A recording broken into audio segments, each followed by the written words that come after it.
Assalamualaikum teman-teman, seperti biasa sebelum mulai Mimin mendoakan semoga teman-teman semua selalu dalam keadaan sehat walafiat. Oke, kali ini kita akan melanjutkan Martial Master versi novel bagian 1031. Bagi yang baru bergabung, selamat bergabung. Dan bagi yang belum subscribe dulu lah agar Mimin tambah semangat lagi nih bikin videonya. Oke, kalau sudah kita langsung masuk ke isi ceritanya.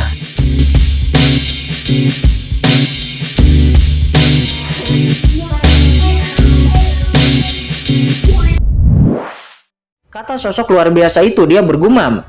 Tanpa diduga, setelah sekian lama, saya masih bisa melihat Anda, teman lama. Liuli, kamu belum mati. Wanita ini, apakah itu ahli warismu? Kata Lur Pedang, dia berkata dengan penuh semangat. Betapa hebatnya suasana hati ini. Dia adalah yang tertinggi dari Gelasir Bulan. Salah satu wanita tertinggi di surga di zaman kuno waktu itu. Sosok di kursi dewa sejati dan memiliki hubungan dekat dengan leluhur pedang. Namun, leluhur pedang terdiam setelah itu karena dia melihat bahwa pihak lain tidak mati, tetapi itu hanyalah sebuah wasiat. Bahkan itu bukanlah jiwa yang tersisa. Saya sudah lama terjatuh dan hanya satu pikiran saya yang tersisa. Saya tidak dapat membayangkan Anda duduk di sini selama ratusan juta tahun. Sayangnya, kita melakukan terlalu banyak kesalahan di masa lalu dan menyebabkan bencana. Sekarang wasiat ini seharusnya mati secara diam-diam suatu hari untuk berkontribusi pada surga. Kata Liuli Supreme. Segera setelah kata-kata itu jatuh, Liuli Supreme tiba-tiba melonjak ke langit. Kekuatan tubuhnya terus-menerus menghilang dan ternyata itu berada di jalur transformasi. Segera di langit, awan petir bergulung dan kilat sangat lebat. Oke. Leluhur pedang dan mayat patung batu itu mengeluarkan suara aneh. Dan mereka tiba-tiba menemukan bahwa kekuatan langit dan bumi sedang mengaum dan kekuatan langit dan bumi itu di atas makam pedang berubah menjadi naga panjang dari segala arah. Dapat dilihat dengan mata telanjang bahwa aturan langit dan bumi yang menakutkan diambil dari kehampaan yang tak berujung dan terjalin di langit. Ini adalah dasar dari penindasan surga terhadap ahli yang mulia. Namun pada saat ini, dao surgawi itu terinspirasi oleh Liuli Supreme. Semoga saya mengubah jalan surga dan jalan surga akan menyelamatkan manusia. Kata Taiyin Liuli Supreme. Suara Taiyin Liuli Supreme itu jatuh dari langit dan awan guntur berevolusi. Dan sosok Taiyin Liuli Supreme muncul. Napas yang dia keluarkan sangat luas seperti kebangkitan kembali. Ini, dia telah mengubah Tao dengan kemauannya. Bergabung ke dalam Tao surga. Menambahkan kekuatan Tao surga. Dan menekan benda di bawah tanah. Kata Lur Pedang dan mayat patung batu itu, mereka berdua terkejut. Dan mereka berdua memahami tujuan dari Taiyin Liuli Supreme. Intinya, dengan melakukan ini, Taiyin Liuli Supreme tidak akan bisa bangun sepenuhnya. Dan dia akan menyatu dengan jalan surgawi. Segera di langit, awan petir tak berujung dan kekuatan surga turun menekan segalanya. Apa yang kamu tunggu? Sebagai umat manusia, apakah Anda akan menyaksikan bencana ini di surga? Kata Taiyin Liuli Supreme seraya menatap avatar Tianjun dan juga avatar penguasa Gunung Daesan yang masih melawan. Dia berkata dengan suara yang rendah dan matanya juga tertuju kepada Yang Mulia Jiuyu, Yang Mulia Pecur Bintang dan yang lainnya. Senior ada di depan dan junior bersedia mendedikasikan kekuatannya untuk surga. Kata avatar Tianjun, awalnya dia masih melawan tetapi pada saat ini dia mulai membakar avatarnya dan langsung berubah menjadi dao, membiarkan tubuhnya menyatu ke surga. Sementara avatar penguasa Gunung Daesan, dia memiliki wajah yang jelek dan dia secara alami tidak mau mengubah cara ini.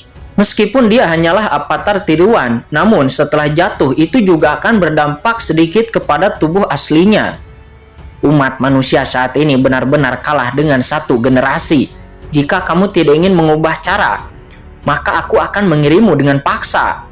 Kata mayat batu itu. Segera udara dingin meresap darinya dan dia tidak berbicara omong kosong. Patung batu itu segera menebas ke arah avatar penguasa Gunung Daesan. Kamu. Kata avatar penguasa Gunung Daesan, dia sangat marah dan saat ini dia terjebak oleh tentakel-tentakel hitam. Dia tidak bisa menghindarinya sama sekali. Dia langsung diledakkan oleh pedang itu. Di tengah auman amarahnya, dia langsung ditelan oleh langit. Namun tentu saja ada juga sebagian dari kekuatannya yang dikonsumsi oleh tentakel hitam. Setelah melakukan itu, mayat patung batu itu segera menatap ke arah beberapa ahli yang mulia yang hadir. Junior bersedia berkontribusi untuk umat manusia, kata King Sua Guhua. Dia segera melangkah maju. Dia melangkah maju dengan sangat tegas, mengetahui bahwa waktunya hampir habis. Dia saat ini sangat tenang, tetapi dia kemudian menoleh ke arah Qin Chen dan lalu berkata kepada Qin Chen, "Jika kamu bisa hidup, saya harap kamu bisa menjaga keluarga King Sui saya." Setelah mengatakan itu, King Sui Guhua berjalan ke depan dengan kekuatan mengerikan ranah yang mulia yang melonjak pada tubuhnya. Dan dia secara langsung mengubah Tao. "Tidak masalah, Junior juga bersedia," kata yang mulia Ye Guang. Dia juga melangkah maju. Dia melangkah maju dengan tegas. "Kurang ajar," kata yang mulia Pencuri Bintang dan yang mulia Jiuyu dan juga Zhuge Rulong. Mereka bertiga memiliki wajah yang jelek. Dan kemarahan di hati mereka bisa dibayangkan. Bagaimana mungkin mereka bisa membiarkan mereka sendiri menjadi Tao? Boom! Segera pada saat yang sama mereka bertiga mundur bersamaan. Dan mereka bertiga ingin pergi dari sini, ingin melarikan diri. Kembali. Namun bagaimana mungkin leluhur pedang dan mayat patung batu itu bisa membiarkan mereka pergi? Segera tiba-tiba, suatu kekuatan mengerikan masuk dan menahan mereka bertiga. Tidak peduli seberapa keras mereka bertiga berjuang, itu tidak ada gunanya, dan mereka ditarik ke peti mati perunggu. Di saat yang sama, King Sui Guhua dan yang mulia Ye Guang juga ditarik dan dibawa ke peti mati perunggu. "Kamu adalah kehidupan nyata, tak perlu mengubah cara. Duduklah di peti mati perunggu dan tekan makhluk mengerikan di bawah tanah ini," kata leluhur pedang. Pada saat ini token lain terbang keluar dari tubuh Qin Chen. Itu adalah tatanan rahasia surgawi. Dan tatanan rahasia surgawi itu berkembang dengan pelangi ilahi, jatuh ke dalam formasi dan meledak ke langit. Beberapa orang suci semuanya jatuh ke dalam peti mati perunggu.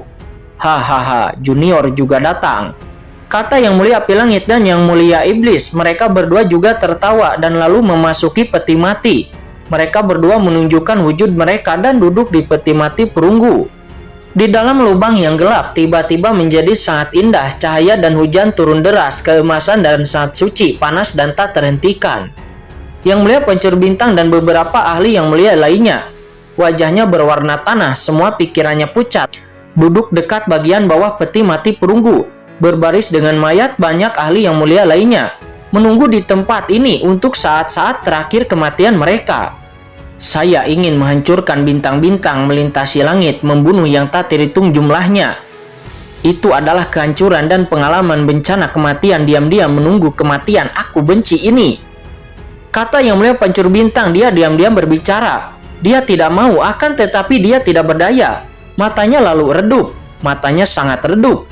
Cahaya jiwanya pun hancur, terkoyak, dan materi yang mulianya terus mengalir keluar. Dia adalah ahli yang mulia termuda di Istana Dewa Bintang. Dia tidak terkalahkan. Dia ingin memimpin suatu era. Tetapi dia tidak pernah berpikir bahwa dia akan mati begitu saja di sini. Yang mulia Jiuyu juga nampak sama. Dia sangat sedih dan marah. Dia berjuang sangat keras, akan tetapi tidak berhasil. Mereka duduk di sana, tidak bisa bergerak. Vitalitas seluruh tubuh memudar dengan sangat cepat. Tubuh yang mulianya menurun dengan cepat. Dan aura dekaden menyelimuti seluruh tubuh. Generasi yang mulia sedang sekarat dan tidak ada titik balik. Mereka membiarkan kekuatan supernatural mereka yang besar, tetapi di sini mereka hanya dapat mencapai akhir hidup selangkah demi selangkah. Di sana ada pula orang-orang yang bersifat sukarela, namun ada juga yang tidak dipaksa. Sementara Zhuge Rulong saat ini dia merasa sedih dan marah. Dia telah mengendalikan takdir, berpikir bahwa dia telah melihat masa depan, tetapi dia tidak pernah berpikir dia akan dipermainkan oleh takdir seperti ini. Sementara yang mulia Ye Guang dan King Sui Guhua nampak mereka berdua sangat tenang. Di hari-hari terakhir kehidupan mereka, mereka hanya bisa menatap lubang hitam pekat di depannya. Di saat yang sama mereka juga melihat makhluk menakutkan yang membuat mereka merasa sangat hancur. Ya, itu adalah makhluk yang tersegel di bawah tanah. Raja, klan, kegelapan.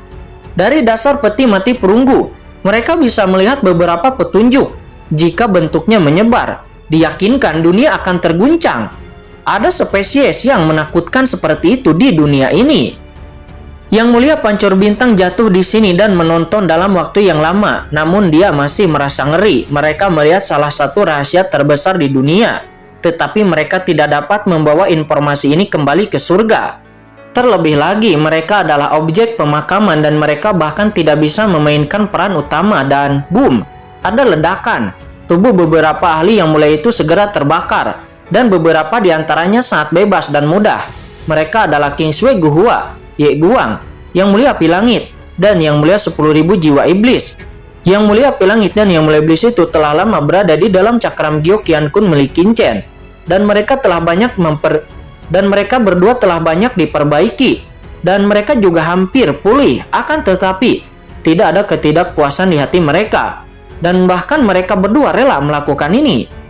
Pada akhirnya beberapa orang itu bersinar dan peti mati perunggu yang tak terhitung jumlahnya bermekaran dengan cahaya pelangi ilahi, dan kekuatan mengerikan keluar lalu berubah menjadi rantai dewa, menarik 3 tentakel utama dan menyeret mereka ke dalam jurang. Tentakel hitam itu meronta-ronta namun itu sia-sia, dan pada akhirnya pelangi tak berujung bermekaran.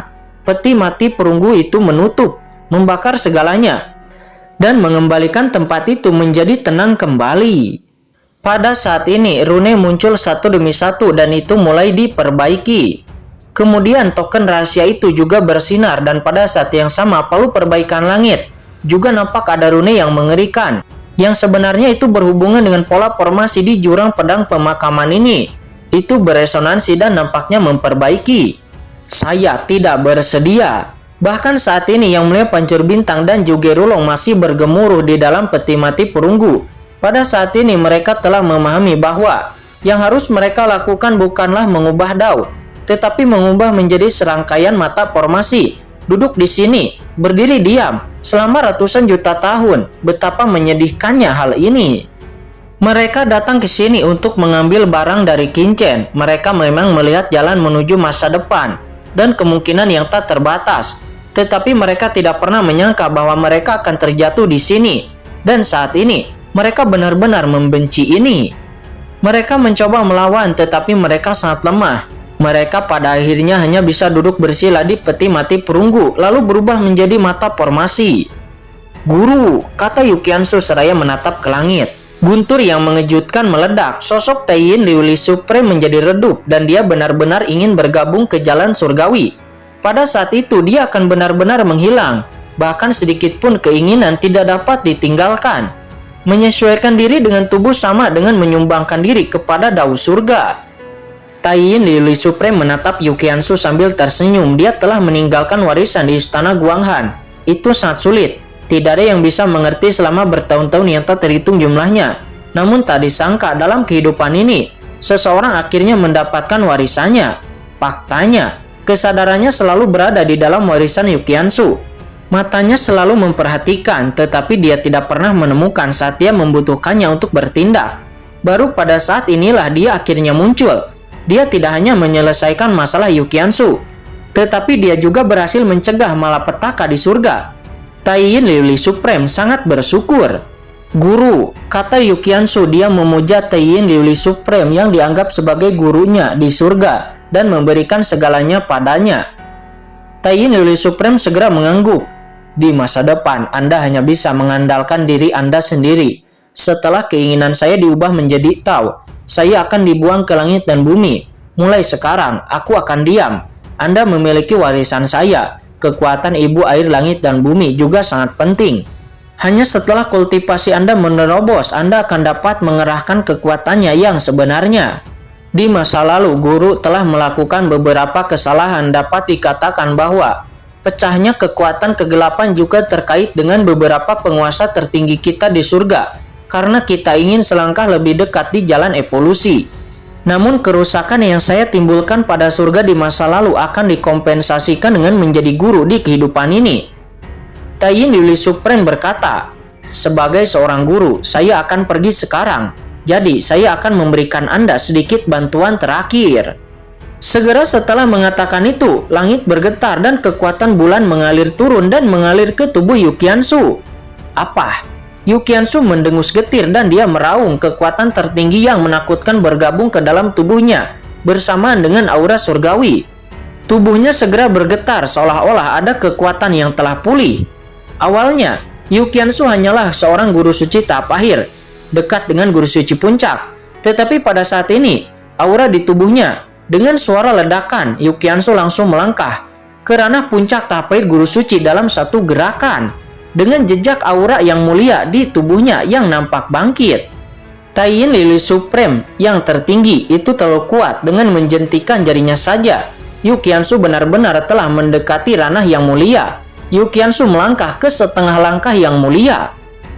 Hanya ada hal-hal itu yang dapat dilakukan oleh guru. Faktanya, guru bisa memungkinkan Anda untuk langsung melangkah ke ranah yang mulia. Namun, ranah yang mulia itu terlalu penting. Ini adalah terobosan dalam arti sebenarnya untuk melampaui jalan surga. Jika sekarang guru membuatmu menerobos begitu saja, maka sepanjang hidup Anda, kemungkinan besar Anda hanya akan tetap berada di ranah penguasa surgawi di tingkat tertinggi, bahkan sulit untuk mencapai yang maha tinggi. Jalan di depanmu mengharuskanmu berjalan sedikit demi sedikit. Saya yakin dengan bakat Anda, tidak akan sulit bagi Anda untuk menjadi penguasa selanjutnya. Setelah suara itu jatuh, seketika temperamen Yu Qiansu menjadi lebih suci dan transenden. Dia menatap glasir bulan tertinggi dengan air mata berlinang. Dia lalu dengan sungguh-sungguh berkata, "Murid mengerti." Oke, bagus. Saya harap Anda bisa menembus semua kesalahan yang telah guru lakukan. Kata Taiyin Lili Supreme. Dia berkata, dia tidak punya banyak waktu lagi. Dan segera dia akan kembali ke surga dan menjadi bagian dari surga. Liu Li, kenapa kamu begitu menentukan? Dalam pertempuran itu, kamu telah membersihkan segala sesuatu tentang dirimu sendiri. Kata leluhur pedang. Dia menghela napas. Inilah hidupku dan jalanku. Anda telah berada di sini selama ratusan juta tahun. Bukankah ini juga untuk dunia ini? Kata Taiyin Lili Supreme. Dan boom, seluruh tubuhnya segera berubah menjadi miliaran cahaya. Itu sepenuhnya selaras dengan surga dan bercampur bersama. Di saat yang sama, segera antara langit dan bumi, aura keberuntungan naik. Langit melonjak dan berubah menjadi rune tak berujung lalu jatuh. Kekuatan semacam ini terlalu menakutkan dan terintegrasi ke dalam setiap orang yang hadir. Di bawah kekuatan ini, Ji Wuxu dan Qing Qiuji semuanya bersinar dan kekuatan tubuh suci melonjak dan ada dorongan untuk menerobos ranah yang mulia. Karena mereka semua merasakan glasir bulan, jalan tertinggi dan hukum tertinggi sudah cukup untuk membuat mereka menerobos. Sementara Jiruyu, dia juga menggerakkan pelangi ilahi ke seluruh penjuru dan hendak melangkah ke puncak tapir guru suci. Dan pelangi ilahi itu mekar di sekujur tubuhnya. Teman lamaku, selamat jalan. Kata leluhur pedang. Pada akhirnya semua pelangi menghilang dan rune yang tak terhitung jumlahnya berkumpul, memenjarakan dunia ini dan mengembalikan ketenangannya.